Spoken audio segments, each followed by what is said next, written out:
లో నక్షి మేళా సందర్భంగా free shipping across the world. నమస్తే రమగారు. నమస్తే జయ. రమగారు, ఏదైనా సిరీస్ కొత్తది స్టార్ట్ చేద్దామండి. చిన్న సిరీస్ స్టార్ట్ చేద్దాం. ఉమ్, చిన్న కథే, అంటే పెద్ద సీరియల్ ఏం కాదు. ఒక 4 భాగాలు, 3-4 భాగాలలో అవుతుంది. ఓకే. బాగుంటుంది కదా. నండూరి రామ్మోహన్ రావు గారి శైలి కొంచెం డిఫరెంట్గా ఎలా ఉంటుందంటే చిల్డ్రన్ ఫ్రెండ్లీ అన్నమాట. పిల్లలకి నచ్చేలాంటి సాదా భాష, పెద్ద విషయాలు కూడా చాలా సింపుల్గా చెప్తారు. సరళమైన భాష, బాగుంటుంది. ఓకే. పూర్వం మగధ దేశానికి మహాసేనుడు అని ఒక రాజుగారు ఉండేవారు. ఈయనకి లేక లేక ఒక కుమారుడు కలిగాడు. పిల్లవాడు భలే అందగాడట, పుట్టగానే కనపడ్డాడు. ఆయన విక్రమార్కుడు, అంత గొప్ప పేరు తెచ్చుకోవాలి, అంత గొప్ప శౌర్యవంతుడు కావాలని, అంత గొప్ప వీరుడు కావాలని పిల్లవాడికి విక్రమార్కుడు అని పేరు పెట్టారు.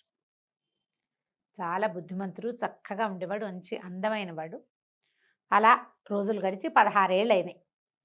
పిల్లవాడికి 16 ఏళ్ళు వచ్చాయి. ఈ అబ్బాయి ఈడుకు మించిన పొడుగు ఉండేవాడు, చాలా బాగుండేవాడు, ఆజానుబాహువు. ఏది మొదలుపెట్టినా వచ్చేసేది, ఏదైనా నేర్చేసుకునేవాడు. యుద్ధ విద్యల్లో కూడా ఆరితేరాడు.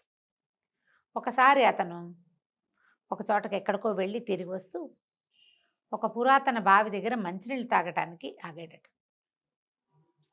ఆ బావిలో అతనికి ఏదో తళతళలాడుతూ కనపడింది. ఎప్పటిదో బావి, చాలా పాతది. చూశాడు, ప్రయత్నం చేసి వాళ్ళ నాన్నకి చెప్పాడు. ఈ అబ్బాయి ఎలా కనపడేవాడంటే ఏ పురాణ పాత్ర దిగొచ్చేసినట్టు, మహాభారత పుటల్లోంచి పురాణ పాత్ర ఒకటి బయటకు వచ్చినట్టుగా ఒక పురాణ పురుషుడిలాగా కనపడేవాడు. ఆజానుబాహువు, మహాశౌర్యవంతుల లక్షణాలు కనపడేవి. హుందాగా మాట్లాడేవాడు, గంభీరమైన కంఠము, ఎంత బాగుండేవాడు. పిల్లలు ఏదైనా చెప్తే పెద్దవాళ్ళు కొట్టిపారేస్తారు. ఈ పిల్లాడిలో ఉన్న ఈ మహాపురుష లక్షణాలు ఉన్నాయి. దానివల్ల తండ్రి ఏమన్నాడంటే, అబ్బాయి ఏదో చెప్తున్నాడు చూద్దామని కొంతమంది జ్యోతిష్కులు, వాళ్ళు వీళ్ళు అందరూ కలిసి, ఆయన మంత్రివర్గము అంతా కలిసి వచ్చి ఆ నూతిలోకి చూశారు.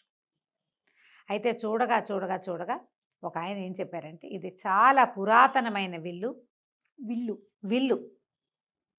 ఇది బృహద్రథుడని ఒక గొప్ప రాజుగారు ఉండేవాడు, ఆయన చేయించిన విల్లు, ఇది ఆయనది.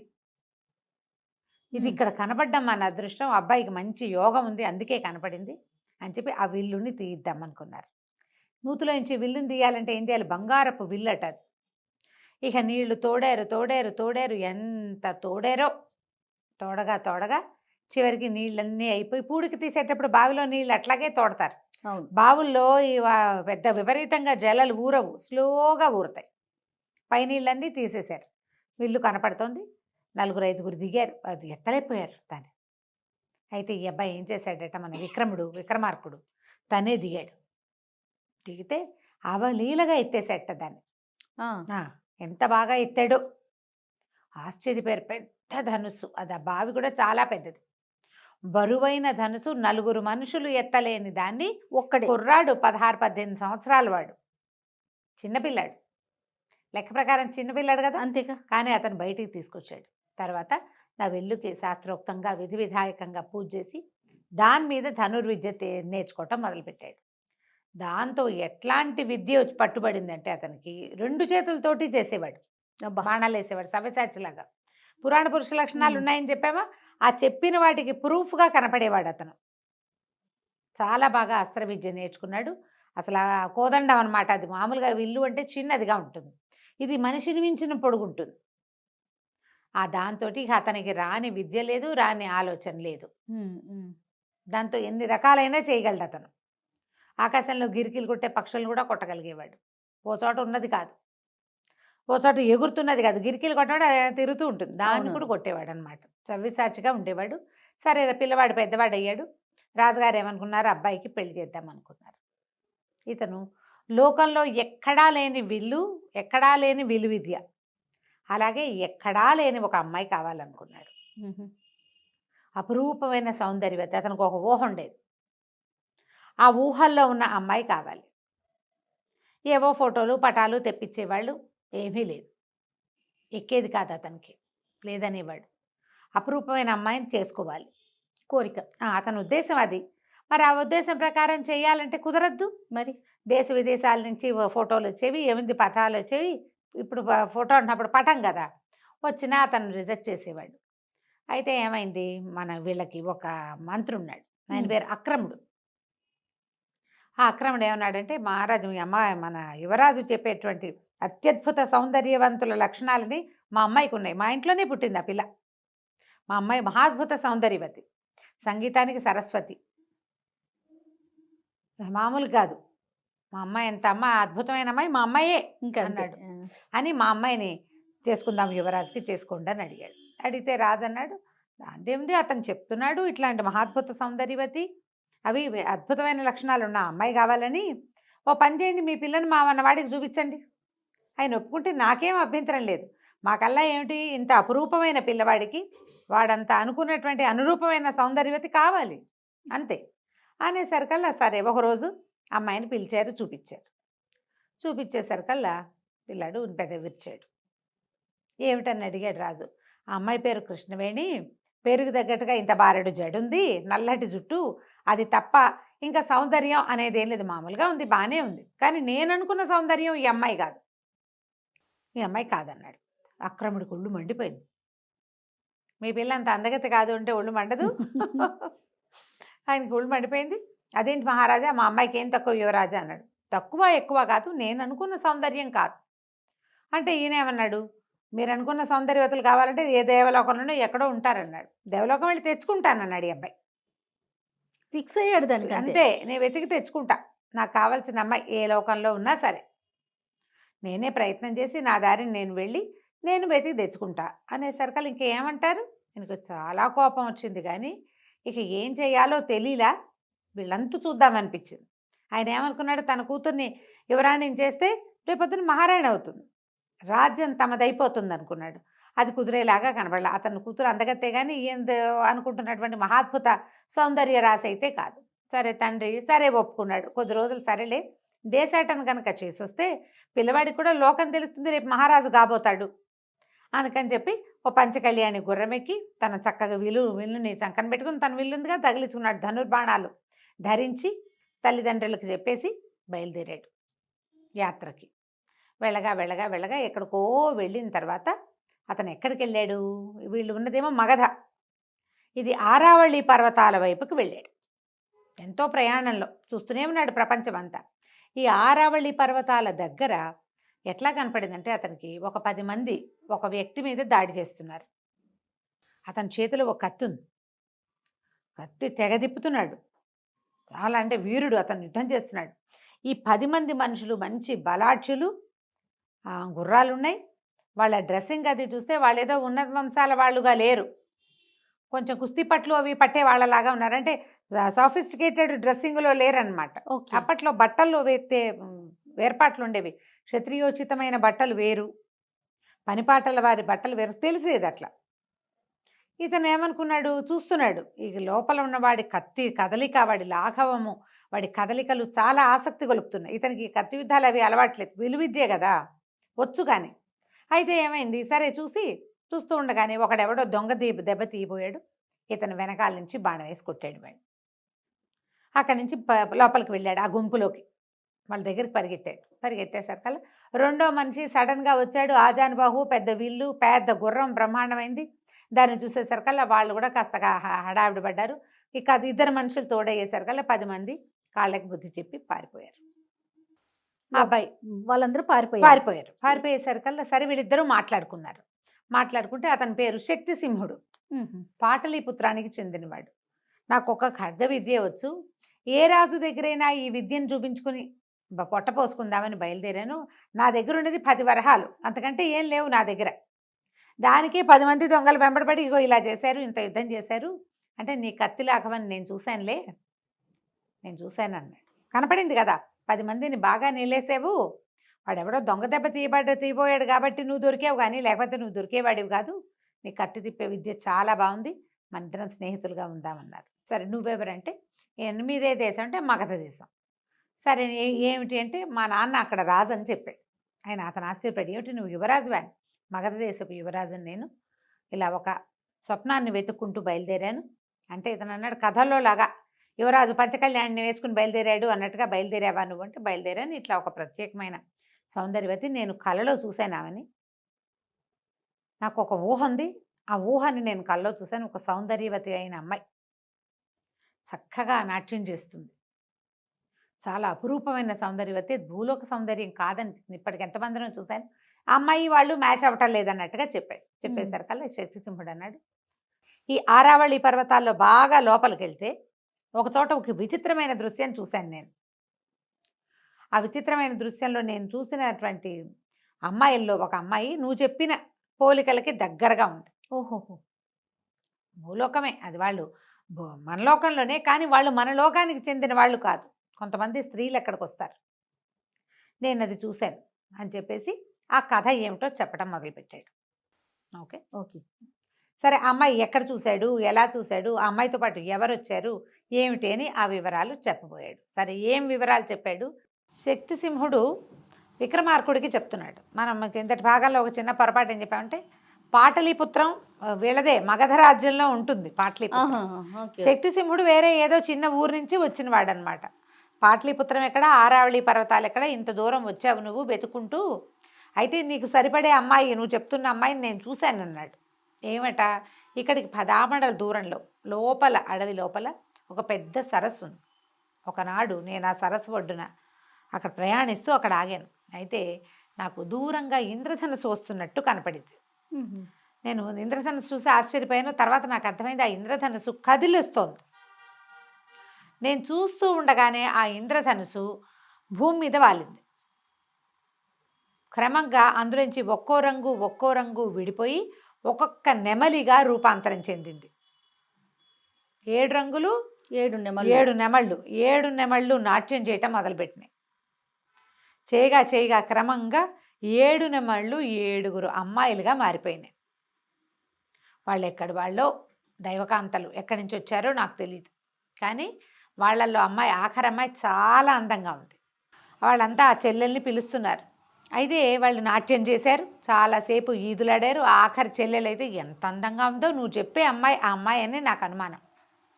తర్వాత వాళ్ళు మళ్ళీ ఉత్తరీయాలు అవి పెట్టి సరస్సులో ఈదులాడారు, చాలాసేపు పాటలు పాడుతూ కోలాహలంగా గడిపారు. తర్వాత 7గురు నెమళ్ళుగా మారి, తర్వాత ఇంద్రధనుసుగా మారి వెళ్ళిపోయారు. నాకు అర్థమైనంత మటుకు వాళ్ళు ప్రతిరోజు వస్తారు.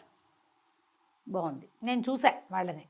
మనకెందుకు, ఎవరో దేవతా స్త్రీలని, నా దారిని నేను వచ్చేసా. ఇప్పుడు నువ్వు చెప్తున్నావు కదా, కావాలంటే వెళ్ళి చూద్దాం పద అంటే, సరే ఏమనుకున్నారు, చూద్దాం. చూడాలంటే ఇతని దగ్గర పంచకళ్యాణి ఉంది కదా, పంచకళ్యాణి మీద ఇద్దరు ఎక్కితే బాగోదు, కాసేపు వరకు ఓకే.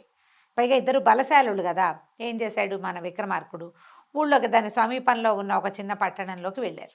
వెళ్ళి ఆ పూటకు విశ్రాంతి తీసుకుని అక్కడ ఇంకో గుర్రం కొన్నాడు శక్తిసింహుడి కోసం. చేరో గుర్రం, తన గుర్రం తను, శక్తిసింహుడి కోసం కొన్న గుర్రాన్ని అతను ఎక్కి ఆ ఆరావళి పర్వతాల లోపలి భాగాల్లో ఉన్న ఆ పెద్ద సరస్సు అక్కడికి వెళ్ళారు. గుర్రాలని వేరే చోట కట్టేశారు. వీళ్ళిద్దరూ ఆ సరస్సు దగ్గరున్న పొదల్లో దాక్కుని కూర్చుని ఉన్నారు. సమయం గడిచింది రాలా. నువ్వు నిజమే చెప్పావా, ఇది జరుగుతుందా అని ఆశ్చర్యంగానే ఉంది. జరగకపోతుంటే సరికల్లా జరిగిందో లేదో అన్న అనుమానం వస్తుంది కదా. చూద్దాం అంటుండగానే మధ్యాహ్నం ఎండెక్కేసరికల్లా దూరంగా ఇంద్రధనుసు కనపడింది. అదుగో వస్తోందన్నాడు. ఇద్దరు నిశ్శబ్దంగా కూర్చున్నారు. ఇంద్రధనుసు భూమి మీదకి వాలింది. ఒక్కో రంగు విడిపోయింది, ఒక్కొక్క నెమలిగా మారింది. నెమళ్ళు నాట్యం చేయటం మొదలుపెట్టాయి. ఎంత అత్యద్భుత నాట్యమో అది. అక్కడి నుంచి ఒక్కొక్కళ్ళు ఒక్కొక్క స్త్రీగా మారిపోయారు. అక్కడి నుంచి ఏవేవో కబుర్లు చెప్పుకున్నాక సరే పాట పాడు కిరణ్మయి, కిందటిసారి తప్పించుకున్నావు అని ఆఖరి అమ్మాయిని పాట పాడమన్నారు. అందరిలోకి చిన్నపిల్లగా ఉన్న అమ్మాయి ఇతను మన విక్రమార్కుడు కల్లో చూసిన అమ్మాయి. ఓహో, ఎంత అందంగా, అందరూ బాగున్నారు. ఈ ఒక పిల్ల ఇంకా అందంగా ఉంది. అక్కడి నుంచి పాట పాడమన్నారు. ఈ మౌన కూడా తప్పించుకున్నావు, పాట పాడాల్సిందే, నిన్న నువ్వు పాడలేదు అన్నారు. అంటే అప్పుడు వీళ్ళంతా వాళ్ళలో ఒక అక్క ఏమందంటే, నీ స్వప్నసుందరుడు ఎవరో ఉన్నాడు కదా, అతని మీద పాడవే అని అడిగింది. ఏమిటి పాటలు కూడా పాడుతుందా అని ఇంకొకళ్ళు అడిగారు. ఏముంది, అతని మీద కవిత్వం కట్టి పాడుకుంటుంది, మొహమైనా చూపించట కనపడుతూ ఉంటాడు, ఎన్నాళ్ళుగానో కవిత్వం రాసుకుంటుంది, అదే పాట పాడుతుందని ఓ పాట పాడిచ్చారు. పాడితే ఎవరో స్వప్నసుందరుడు ఆ పిల్లకి రోజు కల్లో కనపడతాడు. అతని ముఖం ఈ అమ్మాయి చూచాయిగా తెలుసు అతను, కానీ తెలియదు. ఆ అమ్మాయి పాట పాడింది. సిగ్గుపడుతూ మహానందంలో మునిగిపోయాడు విక్రమార్కుడు. మన శక్తిసింహుడు అన్నాడు, నువ్వేనేమోనయ్యా నీ గురించే పాడుతోందో ఏమిటో అమ్మాయి, నీకు ఆవిడ కల్లో కనపడింది, ఆవిడనే పెళ్లి చేసుకోవాలని ఉంది, ఆవిడ కూడా నువ్వు కల్లో కనపడతావు, దైవం విధించిన సంవిధానం ఇది, మరి వీళ్ళని ఎట్లా పట్టుకోవటం, వీళ్ళు దేవతా స్త్రీలు, ఇక్కడ వాళ్ళే లేరు, ఏ గ్రహాంత వాసులు ఎక్కడి నుంచి వచ్చారు, ఏదో దేవలోకం నుంచి వచ్చారో తెలియదు కదా. అంటే ఏమన్నాడు, అలా కాదు, వాళ్ళు ఇప్పుడు స్నానానికి వెళ్తారు, ఉత్తరీయాలు తీసి అక్కడ పెడతారు, ఆ ఉత్తరీయాల వల్లే వాళ్ళు నెమళ్ళుగా మారతారు. నేను చూశాను కిందటిసారే, ఇప్పుడు కూడా మనకు అర్థమవుతుంది. ఉత్తరీయం ఇక్కడ పెడతారు కదా, ఆ అమ్మాయి ఉత్తరీయం తీసి దాచేయన్నాడు. సరే వీళ్ళు ఏం చేశారు, 7 ఉత్తరీయాలు పైన వేసుకునే ఓణి లాంటిది ఎత్తి అక్కడ చెట్ల మీద వేశారు. ఆ అమ్మాయిది లేత గులాబీ రంగు, ఏదో మంచి రంగు. వీళ్ళంతా నీళ్ళల్లోకి వెళ్ళారు. ఇతను ఏం చేశాడు, తన ధనుసు కొసతోటి ఆ ఉత్తరీయాన్ని లోపలికి లాక్కున్నాడు, పొదలోకి చేత్తో పుచ్చుకుని కూర్చుని ఉన్నాడు. స్నానాలు అయిపోయినాయి, బయటకు వచ్చారు.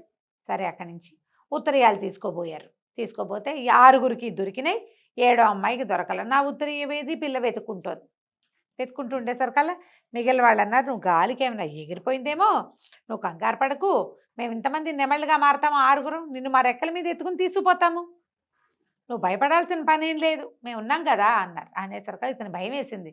ఉత్తరీయం లేకపోతే అమ్మాయి ఇక్కడే ఉండిపోతుంది అనుకున్నాడు. ఇప్పుడు కనుక వాళ్ళ అక్కలే దాని గాల్లోంచి లేపుకుని తీసుకెళ్ళిపోతే అక్కడి నుంచి తటాలను బయటకు వచ్చేసరికి అలా కంగారు పడి ఈ 6 అమ్మాయిలు మాయమైపోయారు. ఉత్తరీయం లేని కిరణ్మయి మాయం అవ్వలేక ఉండిపోయింది, ఏడుస్తూ నుంచింది బికమొహం వేసి. నా ఉత్తరీయం ఎందుకు ముట్టుకున్నావు, నువ్వెవరివి ఏమిటి అంది. కానీ అమ్మాయికి వీని ఎక్కడో చూసామనిపించడం మొదలెట్టింది. పురాణ పురుషుడిలా ఉంటాడని చెప్పుకున్నాం కదా. అక్కడి నుంచి ఇతను ఏం చెప్పాడంటే, మాది మగధ దేశం, పాటలీపుత్రం మా ఊరు, నేను మహాసేన మహారాజు కుమారుణ్ణి, నా పేరు విక్రమార్కుడు, నాకు ఒక రోజుకు ఒక కళ వచ్చింది, ఆ తర్వాత ఎన్నిసార్లు ఆ కళ వచ్చింది, ఆ కళలో నిన్ను చూశాను, నిన్నే వివాహం చేసుకోవాలనుకున్నా, అందుకోసం నీ కోసం వెతుక్కుంటూ వచ్చాను, ఇవాళకి ఇప్పటికి నువ్వు కనిపించావు, 6 నెలల పైనుంచి నేను వెతుకుతున్నాను, ఇప్పుడు నువ్వు నాకు కనిపించావు, నన్ను వివాహం చేసుకుంటావా అని అడగబోతున్నాను అన్నాడు. అనేసరికల్లా ఈ అమ్మాయి సిగ్గుపడింది, కానీ మొదట కాస్త ముందు వెనక ఆడి మెల్లిగా చెప్పింది, నాకు కూడా ఒక స్వప్న సుందరుడు ఉన్నాడు, అతను ఇంచుమించుగా నీలాగానే ఉంటాడు, నేను ఎప్పుడూ అతని ముఖం చూడలేదు, మా అక్కయ్యలకి తెలుసు. అనేసరికల్లా సరే ఇతను అన్నాడు, ఉంగరం చేతికి తొడగబోయాడు.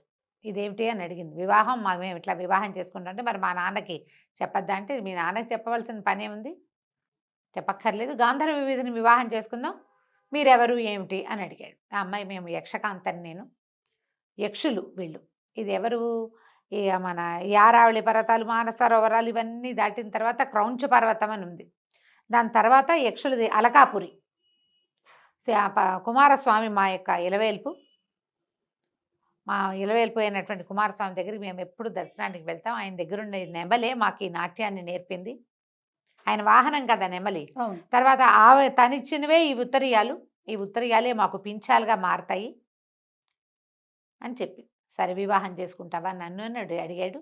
ఈ అమ్మాయి కాస్త అటు ఇటుగా ఆలోచిస్తుంటే, వాళ్ళ అక్కయ్యలు ఈ పిల్ల ఏమైందో, వాడు ఎవడో వచ్చాడని మళ్ళీ వెనక్కి వచ్చేసరికి ఆ పిల్ల వాళ్ళ అక్కయ్యలకి చెప్పింది, ఈ అబ్బాయే ఇతనే నా కల్లోకి వచ్చేవాడు, ఇలా రాజకుమారుడు అని చెప్పి, నేను తను వివాహం చేసుకుంటాను, తనతో వెళ్ళిపోతాను, తండ్రి గారితో చెప్పండి, సెలవు. వాళ్ళు బాధపడ్డారు, చెల్లెలు తమతో రావట్లేదని. కానీ ఆమెకు కల్లో కనపడిన యువకుడినే మానవుడైనప్పటికీ అతన్ని అమ్మాయి పెళ్లి చేసుకోవటం, అతన్నే దైవంగా భావించటము, మొదలైన భావాలు వాళ్ళకి నచ్చినాయి. నిజానికి యక్షులు అట్లా ఒకళ్ళతోటే ఉండాలన్న సిద్ధాంతం ఉన్నవాళ్ళు కాదు, ఉండొచ్చు ఉండకపోవచ్చు. సరే యక్ష వివాహం అనుకుని ఉంగరం అమ్మాయి వేలికి పెట్టాడు. వీళ్ళు ఈ లోపల ఏమైంది, వాళ్ళు వెళ్ళిపోయేసరికి శక్తిసింహుడు బయటకు వచ్చాడు, తథాస్తు అనుకుంటూ వివాహానికి. భయపడింది అతను చూసి, నువ్వు భయపడద్దమ్మా, నీ భర్తకి స్నేహితుడిని. ఈ మధ్యలో అయితే ఇతను ఏమన్నాడు, మన విక్రమార్కుడు, నువ్వు కూడా ఉత్తరీయం తీసి అట్టు పెట్టుకుంటే నీకు కూడా ఒక దేవకాంత వస్తుందంటే, నాకు అసలు పెళ్లి మీదే ఆసక్తి లేదన్నాడు శక్తిసింహుడు. పెళ్లి చేసుకునే ఉద్దేశం లేదు, కత్తి యుద్ధం మీదే ఆసక్తి ఉంది నాకు అన్నాడు. సరే పద వెళ్ళిపోదామని చెప్పేసి వెనక్కి బయలుదేరి తీసుకొచ్చాడు. ఇతను ఏ కన్యని కల్లో చూశాడో ఆమెని కొంతకాలం తిరిగి ఆమెని ఆ మహాద్భుత సౌందర్యవతిని సాధించుకొచ్చాడు. ప్రజలంతా ఆశ్చర్యపోయారు కిరణ్మయి సౌందర్యం చూసి. తండ్రి ఆశ్చర్యపోయాడు. అక్రముడికి మాత్రమే ఒళ్ళు మండిపోయింది. చెప్పటం ఏమిటి, సాధించుకురావటం ఏమిటి, పిచ్చి కుళ్ళొచ్చేసింది. ఎలాగైనా సరే వీళ్ళంతు చూడాలనుకున్నాడు. అయితే రాజుగారు వివాహం తలపెట్టాడు.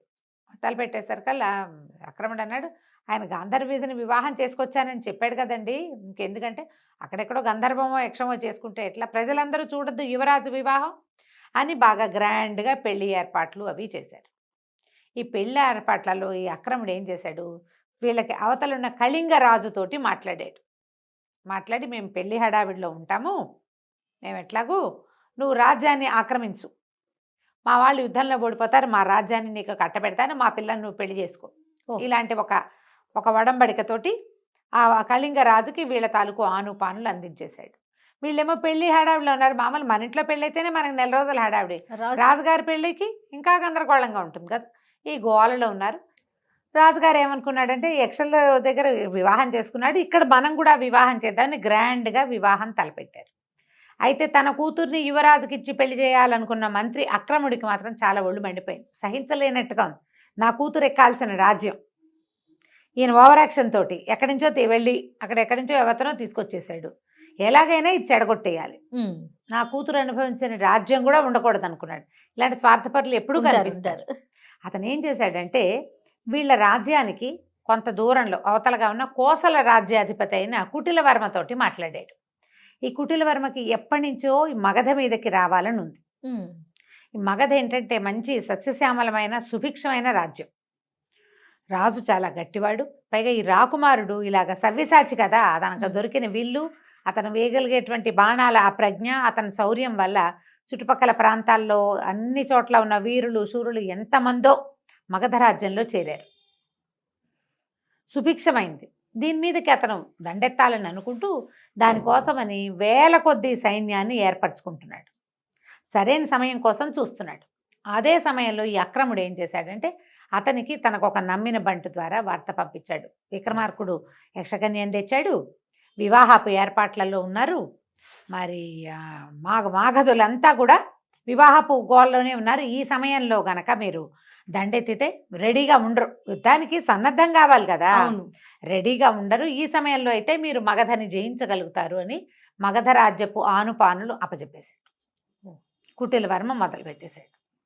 అక్కడి నుంచి చుట్టుపక్కల రాజ్యాలంటే వాళ్ళు ఉన్న వైపు నుంచి వాళ్ళు జ్వరపడాలంటే చిన్న చిన్న జానపదాలని వాటిని దాటి కదా రావాలి. ఈ జనపదాలని దాటేటప్పుడు ఏంటంటే ఆ ఊళ్ళల్లో కూడా రాకుమారుడి పెళ్ళని అన్ని చోట్ల ఉత్సవాలు జరుగుతున్నాయి, అన్ని ఊళ్ళకి పిలుపులు వచ్చినాయి, అన్ని ఊళ్ళ నుంచి జనం కొంతమంది వెళ్ళారు. ఇక్కడ ఉన్న వాళ్ళు కూడా చక్కగా ఇల్లు అన్ని అలంకరించుకుని రాజుగారు పంపించినటువంటి కానుకలు ఇంటింటికి వస్తే మరి చాలా అద్భుతమైన విషయం కదా.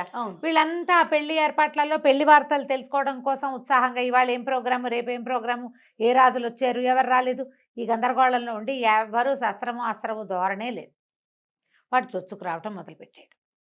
సరిగ్గా మగధ మీదకి వచ్చేసాడని, కొన్ని జానపదాలని అతను పట్టేశాడని, తర్వాత ఏమో ఏమంటారు దాన్ని, ఊళ్ళోకి ప్రవేశించడానికి దగ్గరకు వచ్చేస్తున్నాడని వార్త ఎప్పుడు వచ్చింది, వివాహపు రోజే వచ్చింది. ఓహో, గొల్లు మనిపోయారు ప్రజలు. అందిన కాడికి ఆయుధాలు పట్టుకుని సైన్యం సమాయత్తం చేసుకున్నాడు. విక్రమార్కుడు పెళ్లి పీటల మీద నుంచే లేచి వెళ్ళిపోయాడు. వివాహం అవలా, పెళ్ళి ఇంకా జరగాలి.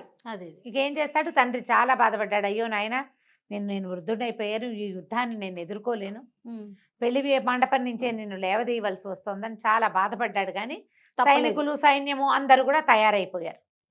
వీళ్ళంతా మహాప్రతాపవంతులు, ఇతని గురించి తెలిసి వచ్చిన వాళ్ళే ఎక్కువ మంది ఉన్నారు. వీళ్ళు వెళ్ళిపోయారు యుద్ధానికి. సరే ఇలా అయిందని బాధపడుతున్నారు. కానీ కిరణ్మయ్య ఏమిది, వివాహం ఆగింది, మళ్ళీ వస్తాడు, పెళ్లి చేసుకుంటాడు అనుకుంటుంది. అమ్మాయి అంతఃపురంలో ఉండిపోయింది. ఒక వారం గడిచేసరికల్లా విక్రమార్కుడు పట్టుబడ్డాడన్న వార్త వచ్చింది. ఈ వార్త ఎవరు తెప్పించారు, అక్రముడే తెప్పించాడు. 4-5 రోజులు అయ్యేసరికి విక్రమార్కుడు కుటిలవర్మకి బందీగా దొరికేశాడని, కుటిలవర్మని ఓడించలేకపోయాడని, అతన్ని బందీగా చేశాడని వచ్చేసరికల్లా గగ్గోలెత్తిపోయారు ఊళ్ళో అంతా. అంతఃపురం అట్టుడికిపోయింది.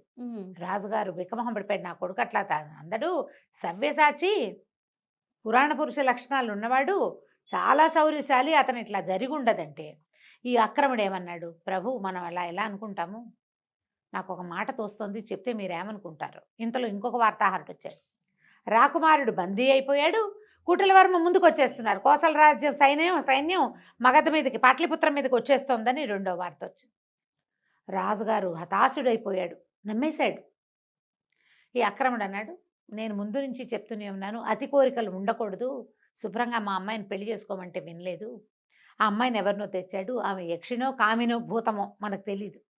ఆమె వచ్చేసరికి ఇలాంటిది వచ్చింది, లేకపోతే అపరిమిత పరాక్రమవంతుడైన యువరాజు పట్టుపడ్డం ఏమిటి? ఈవెన్ ఏదైనా చేసేస్తే కానీ మన కుమారుడు మనకు దక్కడు అనేసరికి రాజు కాదన్నాడు, కానీ మెల్లిగా అది నిజమే అనిపించడం మొదలుపెట్టింది. వార్తలేమో రోజుకొకటి వచ్చేస్తున్నాయి, రోజుకు 2, 3 కూడా. పట్టుబడ్డారు, అదైపోయారు, ఆ ఊరు దాటేశారు, ఈ ఊరు దాటేశారు, రాజకుమారుని శిక్షేస్తారు, ఏం చేస్తారో తెలియదు. అవును. దాంతో ఈయన ఒక ఎక్సైట్మెంట్కి లోనైపోయాడు. ఏమంటే యాంగ్జైటీ వచ్చేసింది. ఈ అమ్మాయిని పంపేయాలి. ఏం చేయాలంటే వీళ్ళు ఏమన్నారు, కామిని విగ్రహాలని వాటిని ఏం చేయాలి, సజీవ దహనం చేయాలి. ఒక గ్రహాన్ని వదిలించుకోవాలంటే ఏం చేయాలి, అంతే, దహనమే. అక్కడి నుంచి కిరణ్మయ్యని పిలిచారు. నీ వల్ల రాజకుమారుడు పట్టుపడ్డాడు అనేసరికి అమ్మాయి కాదు అట్లా జరుగుండదు, అతను చాలా అరివీర భయంకరుడు, కొంచెం సమయం ఇవ్వండి, కాస్త నిదానం మీద తెలుస్తుంది అని అమ్మాయి చెప్పినా రాజు ఇంకా ఒప్పుకోలే. తన కుమారుడు ఏమైపోతాడన్న దీంతో ఈ అమాయకపు పిల్లని ఇట్లా పాడు చేసేస్తున్నామని అనుకోలేదు ఆయన. అనుకోక పెద్దగా మంటలు అవి చేసి ఏర్పాటు చేసి, అగ్నిగుండం ఏర్పాటు చేసి, గుండంలోకి నీ అంతటి నువ్వు స్వచ్ఛందంగా వెళ్ళిపో అని చెప్పి ఆ అమ్మాయిని అగ్నిగుండం దగ్గరికి పెట్టేశారు, తీసుకొచ్చేసారు. ఇక అమ్మాయి ఏం చేస్తుంది, దుఃఖం, ఏం చేయాలో తెలీదు, అవమానం. నీ వల్లే రాకుమారుడు పట్టుబడ్డాడని అంతఃపురం అందరూ అసహించుకుంటున్నారు, మాటలు అవే పుట్టేస్తాయి కదా. అంతే. అక్కడి నుంచి అక్రముడు తన మాట చెల్లింది, తను అనుకున్న కోరిక నెరవేరిందన్న సంతోషంతో నీ ఆఖరి కోరిక ఏమిటో చెప్పమన్నాడు. అనేసరికి అమ్మాయింది, నాకు నాట్యం అంటే చాలా ఇష్టం కదా, నన్ను నాట్యం చేయనివ్వండి, నాట్యం చేశాక నేనే అగ్నికి ఆహుతైపోతానని. సరే, అందుకేముంది, సరేనన్నారు. ఆ అగ్నిగుండం చుట్టూతా నాట్యం చేయటం మొదలుపెట్టింది. క్రమంగా ఆ అమ్మాయికి రెక్కలు వచ్చేసినాయి, నెమలిగా మారిపోయింది. ఇంద్రధనుసులో రంగులన్నీ ఒకే చోట ఉన్నట్టుగా కనపడుతుంది. పూర్తిగా నెమల్లాగా మారిపోయింది, రంగులుగా కనబడుతుంది. ప్రజలంతా చూస్తూనే ఉన్నారు, రాజు మంత్రి కూడా చూస్తున్నారు, అంతఃపురం అంతా నోరు తెరిచి చూస్తూ ఉండగా ఈ అమ్మాయి నెమలిగా మారిపోయి ఆకాశంలోకి ఎగిరిపోయింది. దూరంగా ఒక ఇంద్రధనుసు కనపడింది కాసేపు, తర్వాత ఇంకా అది కూడా కనిపించలే. కళ్ళ నీళ్ళు పెట్టుకుంటూ అమ్మాయి ఇంకేమీ చేయలేక వెళ్ళిపోయింది. తనకు జరిగిన అవమానానికి, తర్వాత ఏమో ఈ అన్యాయానికి బాధపడుతూ ఎగిరి వెళ్ళిపోయింది. వెళ్ళిపోగానే ప్రజలంతా హాహాకారాలు చేశారు. కానీ యక్షమాయ మరణించకుండా అమ్మాయి యక్షకన్యగా మారిపోయి వెళ్ళిపోయింది అంతే. ఆక్రముడు అన్నాడు, చూసారా మహారాజా, నేను చెప్పాను కదా ముందే అని రాజును నమ్మించాడు. ఇంకా కుమారుడి వార్తల కోసం చూస్తుంటే ఇంతలో ఏమైంది, అక్రముడికే వార్త వచ్చింది. మంత్రులకు కదా వార్తలు వచ్చేవి. ఏంటంటే కోసల రాజు పట్టుబడ్డాడు, కుటిలవర్మని మన రాకుమారుడే పట్టేసుకున్నాడు, కోసల సైన్యం అంతా మన వశమైపోయింది అని వార్త వచ్చేసరికి నిర్ఘాంతపోయాడు. అమ్మో, ఏదో జరిగిపోయింది. ఇప్పుడు ఇక్కడే ఉంటే అతను వెనక్కి తిరిగి వచ్చాడంటే విక్రమార్కుడు నాకు శిరచ్ఛేదం తప్పదు, అంతే, నా పగ ఎలాగూ తీరిపోయింది. ఏ అమ్మాయిని తీసుకొచ్చాడో ఆ అమ్మాయిని వెళ్ళగొట్టిచ్చేసాం అని చెప్పి రాత్రికి రాత్రి కుటుంబంతో సహా దేశం దాటి పారిపోయాడు. రెండో రోజు సాయంత్రానికి వార్త వచ్చింది, రాకుమారుడు వచ్చేస్తున్నాడు, కోసల రాజును పట్టుకున్నారు. మరి అతనితోటి సంధి అంటే ఇక అతనే వడంబడ్డాడు. అతన్ని కేవలం రాజప్రతినిధిగా చేసి అతన్ని బతికించి ఉంచారు. రాజ్యం మందైపోయింది, బతికించి మాత్రం ఉంచారు, ఖైదు చేయకుండా వదిలిపెట్టారని, అతని రాజచిహ్నాలన్నీ తీసేసుకున్నారని వార్తలు వచ్చినాయి. రాజు ఏమనుకున్నాడంటే ఆ అమ్మాయిని తను అట్లా చేయటం వల్లే ఈ పిల్లాడు వెనక్కి వచ్చాడు అనుకున్నాడు. ఆయనకు అట్లా అర్థమైంది. కానీ క్రమంగా ఒక్కో రోజు గడుస్తుంటే వస్తున్న వార్తలు ఏంటంటే అసలు విక్రమార్కుడు ఏ దశలోనూ ఓడిపోలే, ఏ దశలోనూ ఓడలా. అతను ప్రతి చోట కోసల రాజును అణుస్తూనే వెళ్ళాడు. కోసల రాజు దగ్గరికి అతని సైన్యాన్నంతా అణుచుకుంటూ వెళ్ళి చివరికి కుటిలవర్మని పట్టేసుకున్నాడు. మరి ఎక్కడా ఓడిపోయినప్పుడు ఓడిపోయాడు, పట్టుబడ్డాడు వార్తలు ఎలా వచ్చినాయి, ఇది ఎలా జరిగిందో కనుక్కుందామని ఇతని కోసం ప్రయత్నం చేస్తే ఇక కబురు చేశాడు అక్రముడిని రమ్మని. ఎక్కడున్నాడు అక్రముడేడి పారిపోయాడు. అప్పుడు రాజుకు జరిగిన మోసం అర్థమైంది, ఆ అమ్మాయి మీద పగతో అతనే ఏదో చేసుంటాడు అని. అక్కడి నుంచి తనకి వార్తలు తెచ్చారు కదా, వార్తాహరులని ఒక్కొక్కళ్ళని విచారించేశారు కదా, ఈయనిపిచ్చిన వార్తలే అవి అని తెలుసు. ఏమీ చేయలేక రాకుమారుడు వస్తే ఏం అడుగుతాడో, ఇలా చేశానని చెప్పడానికని సిగ్గిలిపోతూ తండ్రి బిగపట్టుకుని ఉన్నాడు. ఆ రాజ్యాన్ని జయించుకుని కళ్యాణానికి మళ్ళీ కదలొచ్చాడు పెళ్లి కొడుకు. మరి పెళ్లి చేసుకుందాం అనుకున్నాడు. తీరా వచ్చేసేసరికల్లా ఏమైంది, తండ్రి ఏమో సంతోషించాడు, కానీ నాయన ఒక అన్యాయం చేశాను, నా వల్ల ఈ పొరపాటు అయిపోయిందని చెప్పేసరికి కిరణ్మయి అంటూ స్పృహ తప్పిపడిపోయాడు రాకుమారుడు. అయ్యో అసలు ఏమీ జరగలేదు, నేను ఎక్కడా ఓడిపోలేదు, ఏది ఆ పొరపాటే జరగల, ఇలా ఎందుకు అయిందంటే అక్రముడు చేసిన కుట్ర తెలిసింది. ఇప్పుడు ఆ అమ్మాయిని తెచ్చుకోవటం ఎట్లా, నేను ఎలా బతికుండను అని ఏడుస్తూ ఉండిపోయాడు. శక్తిసింహుడు అన్నాడు, ఇంత బాధపడద్దు, మనం ఎక్కడ అమ్మాయిని చూసామో అక్కడ వెళ్ళు, అక్కడికి వెళ్ళంటే ఆ అమ్మాయి ఇంకెక్కడ ఎందుకుంటుంది, ఇంత అవమానపడ్డాక మళ్ళీ భూలోకానికి వస్తుందా, వాళ్ళ అక్కయ్యలు మాత్రం వస్తారా, వాళ్ళు భూలోకంలోకి రాబట్టే కదా ఇలాంటి అవమానం జరిగింది అమ్మాయికి పాపం. చాలా బాధపడ్డాడు. కానీ శక్తిసింహుడు మాత్రం ఓదార్చాడు, కాదు వెళ్ళు, వాళ్ళు రాకపోతే అక్కడి నుంచి ఇంకా కొంచెం ముందుకెళ్తే ఒక సిద్ధాశ్రమం ఉంది, అక్కడ ఒక మహానుభావుడు ఉన్నాడు, ఆయన నీకు ఏదైనా తప్పకుండా సహాయం చేస్తాడు, బయలుదేరి వెళ్ళమన్నాడు. ఆరావళి పర్వతాల దగ్గర ఎక్కడైతే మనం చూసామో అక్కడికి వెళ్ళిపో. సరే శక్తిసింహుడిని కూడా రమ్మన్నాడు. అతను ఒప్పుకోవాలి, వద్దు వద్దు, ఇప్పుడు కోసల రాజ్యం వాళ్ళని చేసాం, మనం అణిచేసాం అల్లర్లని, ఇప్పుడు నువ్వు నేను ఇద్దరు లేకపోతే వాళ్ళు మళ్ళీ వెనక్కి వస్తే నేను వచ్చి చేసేదేం లేదు, ఆ అలకాపురికో ఇంకో యక్షపర్వతానికో వెళ్ళవలసిన వాడేవి నువ్వు, నీ దారి నువ్వు వెళ్ళు, నేను ఈ రాజ్యాన్ని కాపలా ఉంటానని శక్తిసింహుడు ఉండిపోయాడు. ఓకే. అక్కడి నుంచి మన రాకుమారుడు విక్రమార్కుడు బయలుదేరి ఆరావళి పర్వతాలు చేరుకున్నాడు. ఎక్కడైతే తను మొదట వీళ్ళని చూశాడో ఇంద్రధనుసు రూపంలో అక్కడ 1-2 రోజులు కాపలా ఉన్నాడు. దొరకలేదు, రాలా ఎవ్వరు. సరే ఏం చేశాడు, అక్కడి నుంచి ఆ సిద్ధాశ్రమం వైపుకి వెళ్ళాడు గుర్రం వేసుకుని. వెళ్ళేసరికల్లా అక్కడ ఒక ఆయన సిద్ధుడు, చాలా మహాతపసంపన్నుడిలాగా ఒక ఆయన కనిపిస్తే ఇతను నమస్కారం చేశాడు. ఎవరినైనా ఏమిటి అని కనుక్కుంటే ఇతను ఏమన్నాడంటే ఈ కథ అంతా చెప్పాడు.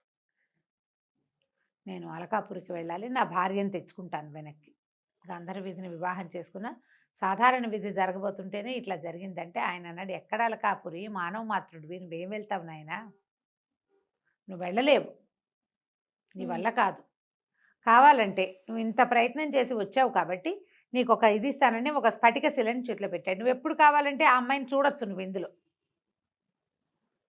ఆమె కోసం ప్రయత్నం చెయ్యొద్దు, నువ్వు మానవుడివి, ఆమె యక్షకాంత, మీ ఇద్దరికి వివాహము పొసగదు, ఏదో జరిగింది, జరగవలసింది అంతే అని చెప్పి ఆ రాయి చేతులు పెట్టాడు. ఆ స్ఫటికం లోపలి చూస్తే ఆ అలకాపురిలో ఒక చిన్న ఉద్యానవనంలో కూర్చుని ఏడుస్తున్న కిరణ్మయి కనపడింది ఇతనికి. ఆ అమ్మాయి ఏడుస్తోంది, కళ్ళలోంచి నీళ్లు గారిపోతున్నాయి, వాళ్ళ అక్కయ్యలు ఓదారుస్తున్నారు. అమ్మాయిని చూసారు, ఏడుస్తున్న అమ్మాయిని చూసారు కల్లా ఆ కిరణ్మయి అని మూర్చిపోయాడు అబ్బాయి. ఆయనకు చాలా బాధేసింది ఆ సిద్ధుడికి, అయ్యో ఇంత ప్రేమాశ్రయం కలిగి ఉన్నాడు, ఏదైనా సహాయం చేస్తానని చెప్పాడు. ఓకే. విక్రమార్కుడు సిద్ధుడికి నచ్చాడు, అంటే ఇతను ఇంత ప్రేమ కలిగి ఉన్నాడని ఆయన ఏమన్నాడంటే, నీకు ఒక రుద్రాక్షమాల ఇస్తాను, అది ధరిస్తే ఆకాశ గమనం వస్తుంది, నీతో పాటు నీ గుర్రం కూడా ఎగురుతుంది. ఓకే, ఎగిరితే ఇక్కడి నుంచి నువ్వు హిమాలయాల మీదకి వెళ్తావు, హిమాలయాలు దాటాక నీకు క్రౌంచ పర్వతం కనపడుతుంది, క్రౌంచ పర్వతం దాటాక అక్కడ దాకా నీకేం భయం లేదు, క్రౌంచ పర్వతం దగ్గర భయం కలుగుతుంది. దాని తర్వాత కైలాస పర్వతం, దానికి ఎడం వైపు చర్యల మీద ఆ యక్షపర్వతము, దాంట్లో అలకాపురి ఉంటాయి.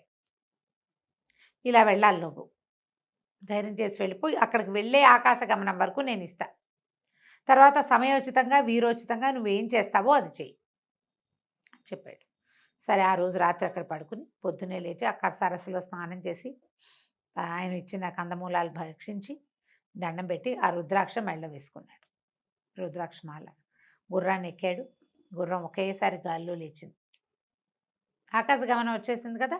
అక్కడి నుంచి ఇతను ఈ మన ఆరావళి పర్వతాల దగ్గర నుంచి అలా వెళ్ళి క్రమంగా భారతదేశంలో దాని మన ఏమంటారు అది కురు పాండవ యుద్ధం జరిగిన అది కురుక్షేత్రము, అవి చూస్తూ ఒకటి దాటుకుంటూ హిమవన్నగం దాటి ముందుకెళ్తే, ఇప్పుడు అప్పటిదాకా ఏముంది, ఆ పైకి వెళ్తుంటే మామూలుగా పైకి వెళ్తే భయం వేయాలి, హిమోత్పర్వతము దాని ముందుండే ఇంకేదో పర్వతము ఇవన్నీ దాటినా భయం వేయాలి.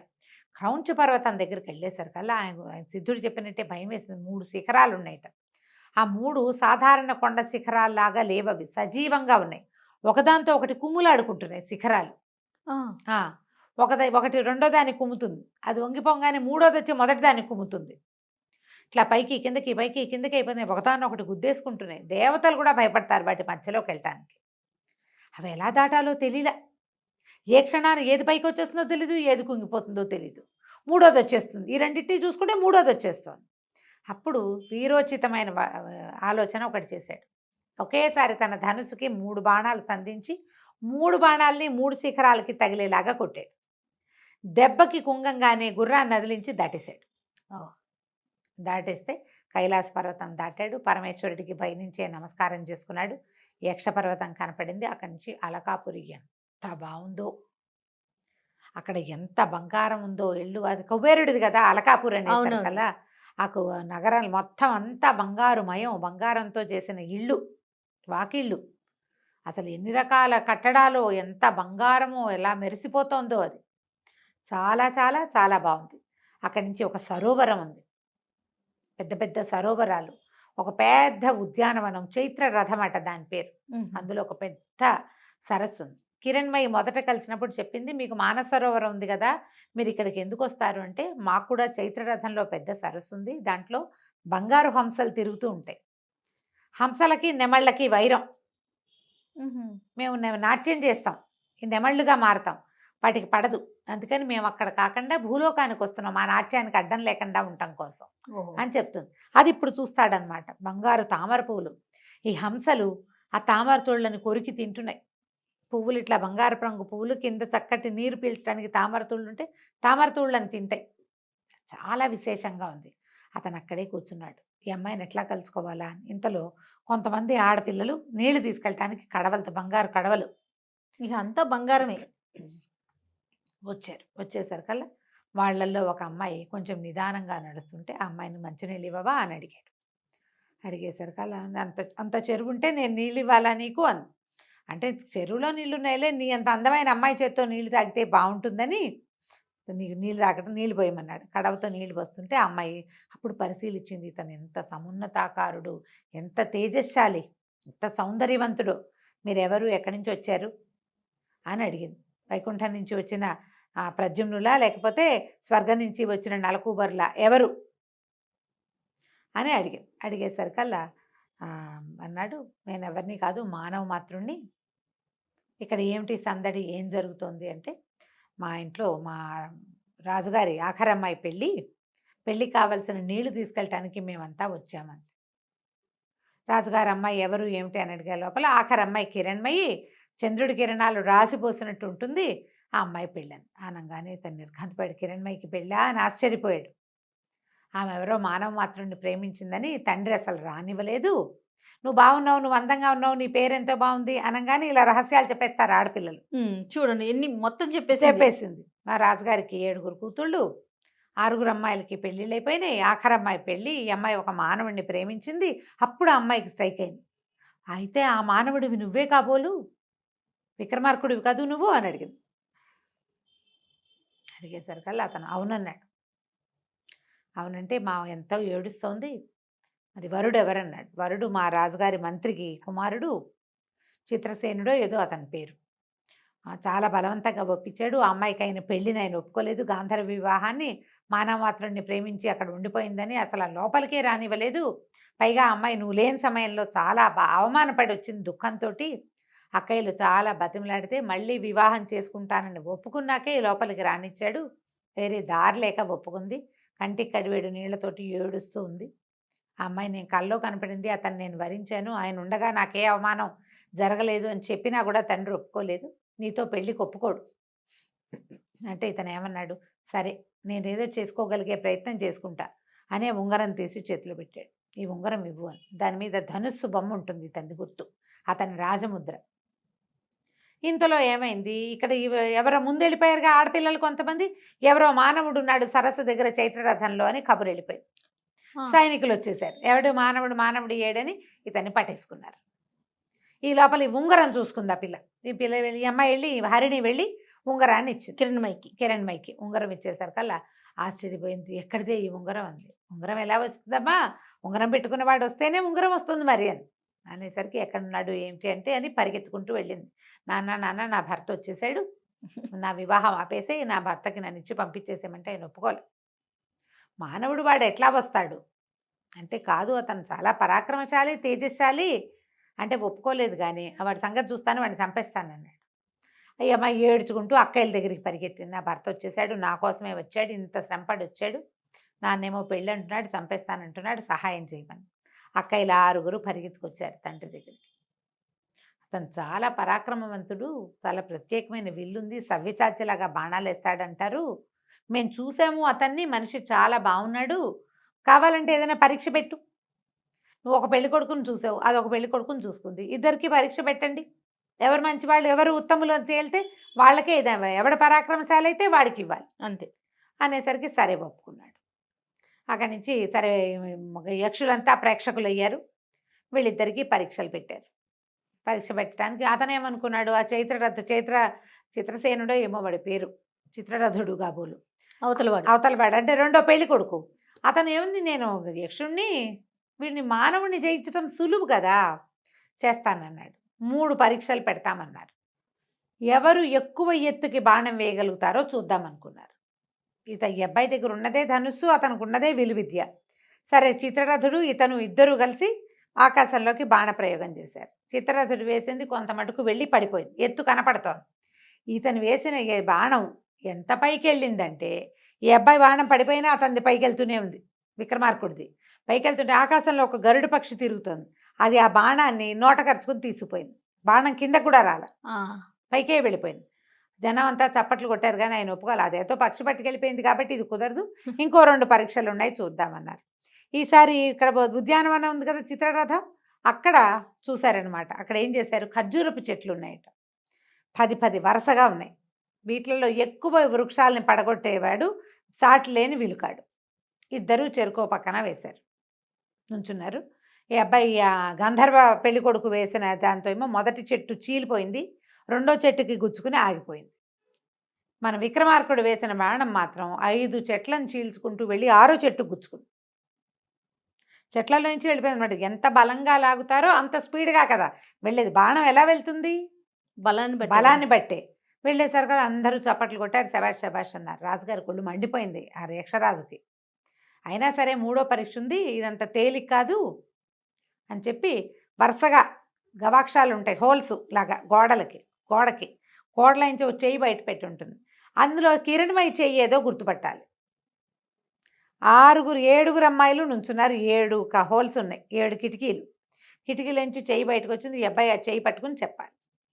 పట్టుకోవచ్చా, చూసండి, పట్టుకోవటమో చూసో ఓకే, ఏదో ఒకటి చెయ్యాలి. చేతులు బయట ఉంటే కిరణమై చెయ్యి గుర్తుపట్టాలి. పాణిగ్రహణం చేసావు కదా నువ్వు, గుర్తుపట్టమన్నాడు. మొదటి పెళ్లి కొడుకు వచ్చాడు, 3వ చెయ్యిని ఇదే అన్నాడు, కాదు అది 3వ అమ్మాయిది అయ్యింది, కుదరలేదు. ఊరికే అంటే ఫ్లూక్గా చేయవలసిందే. కాకపోతే ఇతను మాత్రం ఒక్కో చెయ్యి చూసుకుంటూ వెళ్ళాడు. మధ్యలో కిరణ్మయి చెయ్యి గుర్తుపట్టాడు. ఆ చేతి మధ్యవేలికి తన బాణం గుర్తున్న ఉంగరం ఉంది, తందే ఉంగరం. సమయస్ఫూర్తితో ఆ అమ్మాయి ఆ ఉంగరం పెట్టుకుని అతనికి సహాయం చేసింది. ఇందులో ఇతని ప్రజ్ఞ కాదు, జస్ట్ ప్రెజెన్స్ ఆఫ్ మైండ్ ఉంది అంతే. అన్ని చేతులు ఒకేలా ఉంటాయి, ఒకే వయసు ఉన్న ఆడపిల్లల చేతులు ఒకలానే ఉంటాయి, అందరికీ కంకణాలు ఉంటాయి, ఉంగరాలు ఉంటాయి, గోళ్ళకి రంగులు అవి ఉంటాయి. సమయస్ఫూర్తి ఆ ఉంగరాన్ని చూసుకున్నాడు అంతే.